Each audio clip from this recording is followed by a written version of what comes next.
एक गांव में रमेश और मनोज नाम के दो दोस्त रहते थे।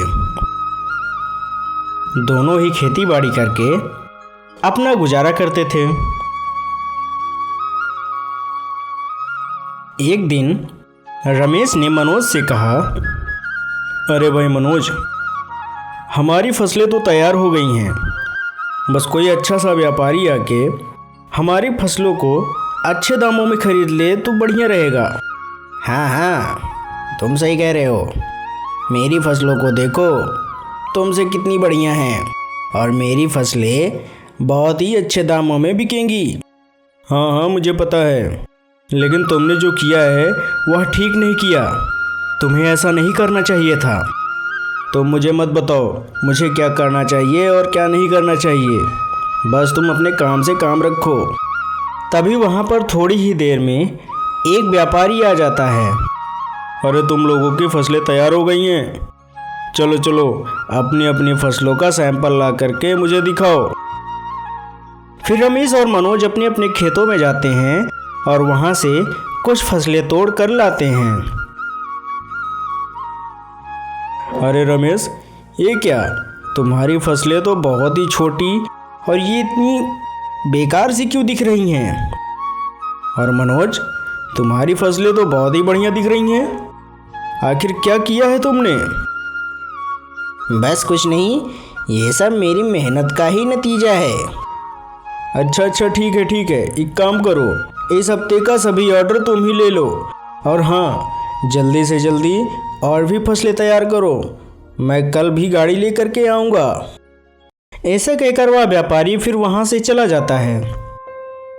देखा, मैंने कहा था ना, तुम भी अपनी फसलों में वही दवा का छिड़काव करते तो बढ़िया रहता। लेकिन रमेश मनोज की किसी भी बात का कोई भी जवाब नहीं देता है और वहाँ से चुपचाप चला जाता है। अगले दिन उस व्यापारी के पास कुछ लोग शिकायत लेकर आते हैं। अरे मालिक, आपने जो कल सब्जी लाई थी उसे खाकर कुछ लोगों की तबीयत खराब हो गई है।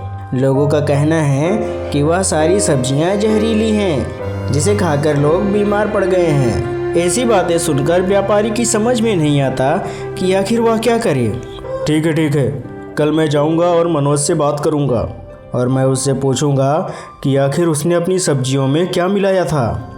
अगले दिन व्यापारी जैसे ही मनोज के खेत के पास पहुंचा तो देखा कि मनोज अपने खेत में फसलों को कुछ दवाइयाँ दे रहा था। ओहो, तो ये बात है, मनोज ये गलत कर रहा है। मनोज की ऐसी हरकतें देखकर वह व्यापारी गुस्से में आ जाता है और वह तेज़ी से मनोज को आवाज़ देकर बुलाता है। व्यापारी की आवाज़ सुनकर मनोज भागता हुआ उसके पास आता है और कहता है, हाँ तो बताएं, आज कितनी सब्जियां चाहिए आपको? व्यापारी मनोज की आवाज़ सुनकर गुस्से में आ जाता है और उससे कहता है, तुम्हारी सारी सब्जियां जहरीली हैं, जिसे खाकर सभी लोगों की तबीयत खराब हो गई है। अब मैं तुमसे कोई भी सब्ज़ी नहीं खरीदूंगा और मैंने देख लिया है कि तुमने अपनी सब्जियों में कोई दवा मिलाया है। अब मैं तुम्हारी शिकायत पुलिस में भी करूंगा। और वह रमेश की तरफ देखकर कहता है, रमेश, तुम्हारी सब्जियां कैसी हैं? मालिक, मैंने अपनी सभी सब्जियों को बिल्कुल प्राकृतिक तरीके से ही उगाया है। मैंने उसमें कोई भी मिलावट नहीं की है, इसीलिए मेरी सभी सब्जियां छोटी ही रह गईं और वह ज़्यादा बड़ी ना हो सकी।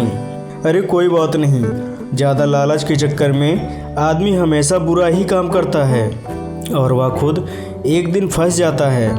मुझे माफ़ कर दो रमेश, मैं तुम्हें समझ ना सका। अब से मैं तुमसे ही सब्जियां खरीदा करूंगा। जितना तुमसे हो सके तुम उतना ही मेरा ऑर्डर तैयार रखना, मैं कल आऊँगा। ऐसा कहकर वह व्यापारी वहाँ से चला जाता है और अब मनोज अपने किए पर पछताता ही रह जाता है।